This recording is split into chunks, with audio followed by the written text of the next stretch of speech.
So that the young player on debut as well, Isaac Shaw, had a couple of nice runs. Both teams way off their first choice selections though, so you can't take too much out of it, I think. And when you've got players like Sam Tompkins, you've got just about enough, haven't you, to win a game like this? You ought to have. You ought to have. Other piece of news from this one, kind of concerning, worrying, sad news, but hopefully it's all on the right path now, is Catalan's owner Bernard Gauch is recovering in hospital following a reported heart attack. French newspaper reports that he suffered a heart attack and was hospitalised on Thursday night last week. And obviously, we at SLP want to wish the Dragons owner all the best for a speedy recovery. Certainly do.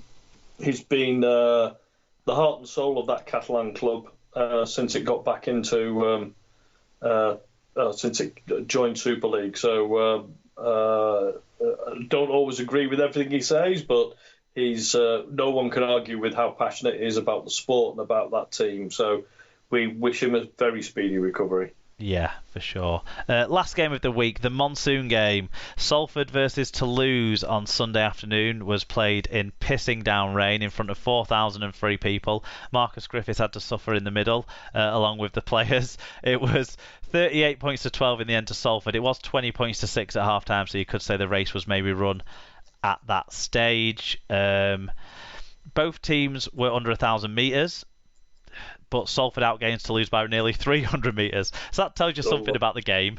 Maybe read into it a bit about the conditions as well. 3 breaks by Salford, none by Toulouse. Both their tries came from kicks. 13 errors as well will tell you. 13 errors each will tell you something about the conditions they had to play this game in as well. So a bit rough one for the sides. Do you want to tell us the individual stats?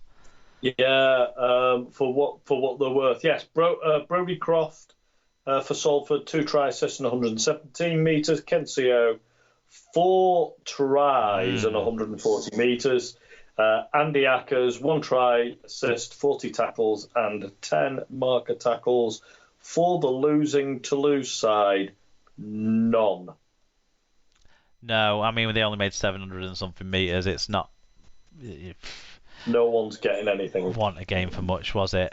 Joseph Paolo played in the half this week for them, by the way, instead of Chris Hankinson, who played in the centres. But they were the 2 try scorers for the Toulouse Olympic side, so that switched worked around. Fan reviews. Always in our shadow got in touch to say, Sneed! He's not over it. He's not over it. Not over it. Tom Andrews, clear golfing class in what will likely be 2 of the bottom 3. Worrying times for the new boys. Not even sure Ford and Corella would be making that much difference. Do you know, they really need to see if they can get some assurances that Ford can come back once there's some relaxation in COVID rules in France. I do think. Because they might be at risk of losing him out to someone else now, because so many teams are starting to need halfbacks, certainly in the short term, with Richardson injured at Cass, Gale out at Hull, whatever's going on at Wakefield, that they were playing the makeshift halves. You know, there's other clubs that'll be looking. Brian Davies said, really filthy weather. Decent crowd for Salford of 4K. Good to catch up with some fellow Toulouse fans, including the drummer. Toulouse were better around the ruck, but still too many penalties. Kicking game was poor again, and we didn't make much use of the conditions. Salford looked good and cut us to pieces far too easily. Reinforcements are coming, and we're getting better.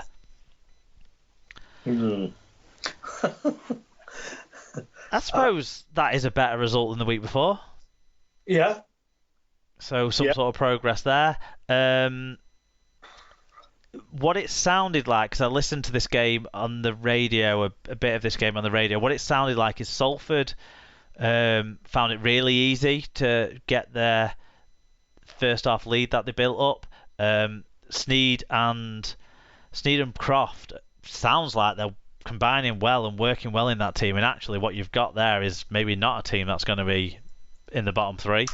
I was going to say, I don't think Salford are finishing in the bottom 3 from what I've seen so far.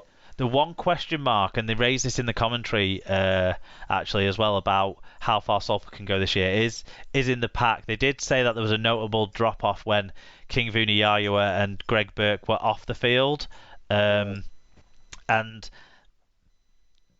quality depth in the props was a position we talked about on our season preview show, I think, for this side as well. So that maybe is a worry to throw down the lane, for another day for Salford, because they're clearly going great guns so far.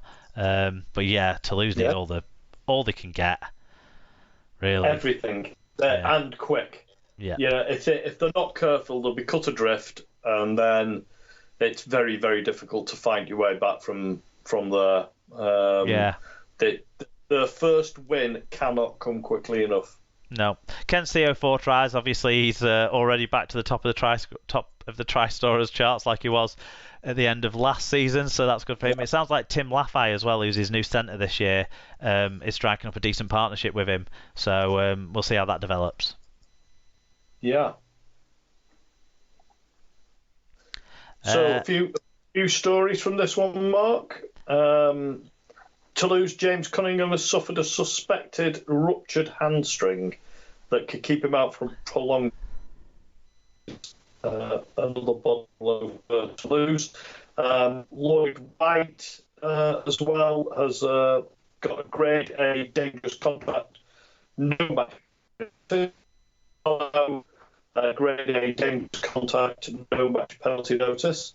And Joseph Pollau got a grade B dangerous contact, 2 match penalty notice. So he's going to be out for the next 2 weeks. Yeah. Toulouse head coach. Sorry, go ahead.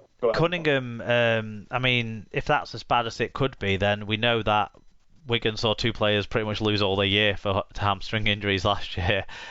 He's not quite as quick speed as French or Field, is he, James Cunningham? But that's a big miss. He's been playing loose forward for them, and he is a hooker as well and can play in the halves. And Joseph Paulo has been playing in the halves last week. He can't play next week either in the halves. That's a real problem. And final piece of news from this, Toulouse head coach Sylvain Houles has said that fullback Mark Corella will never play for his team again, saying that from his perspective, the trust had been broken. Obviously, we don't know quite what's gone on there, but that's a pretty strong statement from Sylvain Houles, and very disappointing for Toulouse that one of the top players is on the outer. Yeah.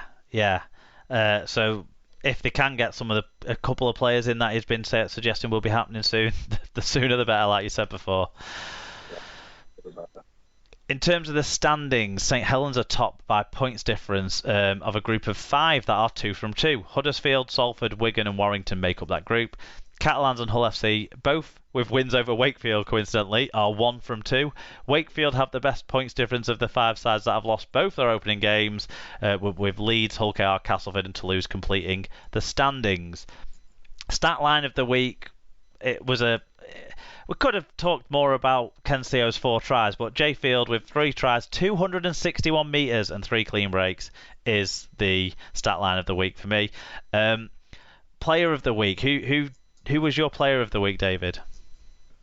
I think I'm going for Jay Field for player of the week. I think his overall performance was outstanding for Wigan. He was a key difference maker in what was the biggest game of the week, I think. So, and it's good to see him back on the field. He's an exciting player to watch.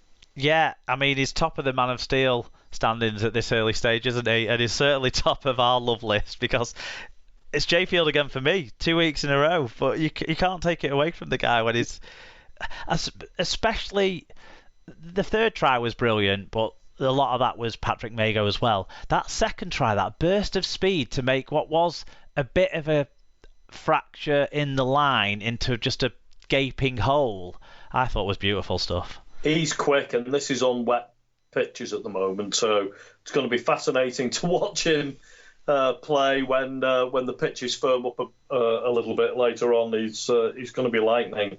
We'll have to watch out for him, that's for sure. Yep. I had a perfect week in the predictions, 6 from 6. And so did I. Yeah, Sarah was 5 from 6, but that was because of misplaced optimism in her own side, I think. It was, and I don't think she really meant it, to be honest. It was definitely one of Sarah's hopes rather than thinks. Yeah, and I'll have a few of those this year, I'm certain. So she'll get to catch up on me on those weeks, I think. In our host Super Brew, I've gone to the top. I've got the yellow cap this week. I think my 6 from 6 was helped with my spot on prediction in the Catalans Wakefield game. Yeah, you've got a margin right as well. Yeah, you're second, Scoots is third, and Alan is in last. In the main Super Brew, I've also risen to the top of that table, but I wasn't the yellow cap wearer. That went to Andrew Whiteford, who's got the yellow cap this week, so well done, Andrew. And in the Fantasy League, Simon Andrew Arthur's Barmy Army tops the table. So well done to Simon. But Russell Griffith's Mogstars had the best weekly score with 728. It was me and Russell with the two 700 plus scores. If bloody Jake Wardle wasn't such a fucking biscuit, I might have been able to get over the top of him there, but there you go. Yeah, thanks for everyone who got in the fan views. Again, we hope you like the way the show's playing out now, with a lot more focus being around the Super League games and the fan reviews in particular. Tons in on those first 3 games in particular. Some we really enjoyed, helped give good balance to the show. So cheers, guys, and make sure you look out to get your fan views in on next week's games as well, particularly seeing as 4 of them will not be on TV. Yeah, we need your fan views. Right, that is the Super League well and truly covered. We're going to do a quick dip into the Championship in other results, but there wasn't much to talk about, and I didn't see any of what there was, if I'm completely honest. I apologise. So we're going to cover that quickly just now.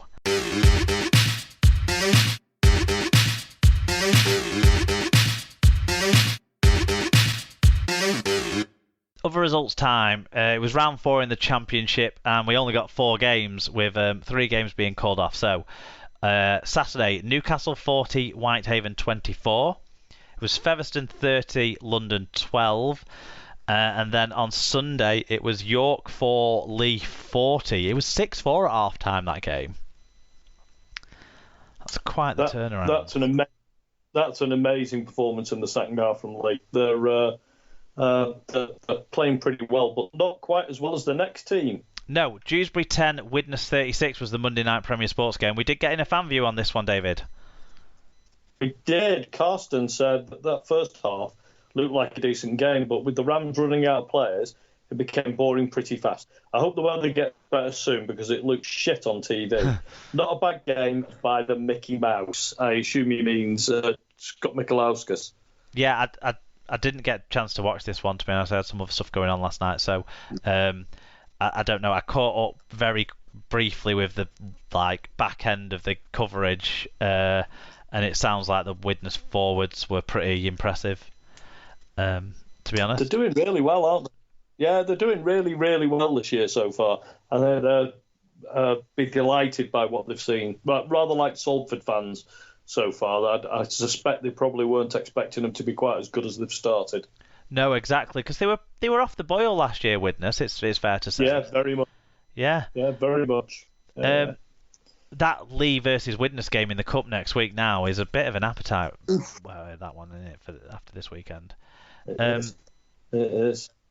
Workington v Halifax, Batley versus Sheffield, and Bradford v Barrow were all postponed, by the way, falling foul of the really appalling weather that we've had over the last few days up here. And more of that, actually, when we get into the Championship news in a second. But in the standings, Widnes and Featherstone keep their perfect starts to the season, 4 from 4. Leigh are up to 3rd on points difference, although Barrow, also on 6 points, are still 100% after seeing their game called off. Batley, Newcastle and York will have 4 points to complete the top half. Halifax, Sheffield, Bradford, Whitehaven and Dewsbury, they're the 1-win teams. Then London and Workington are both pointless, making up the bottom 2. Do you want to... Shall we rotate through the Championship news bullet points? Do you want to do the first one? Yeah, so Castleford winger James Clare has joined York on loan. Clare, 30, had a spell with York in 2015 on dual reg, scoring 9 tries in 7 appearances, so no wonder they want him back. Yep, Barrow Raiders have been left counting the cost of Storm Eunice after high winds caused significant damage at their Craven Park home. Their popular marquee, which has helped the club to increase its profile and turnover in recent years, was obliterated by the storm. Perimeter walls have fallen and there has been damage to the main grandstand. The club have estimated that damage is going to cost them well into 6 figures, which is really unfortunate for a club who've been pushing the boundaries a couple of times with some of the things they've done during COVID, but to the same extent, really working hard to build their revenues. Yeah, I saw some of the photos on Twitter of the damage to the ground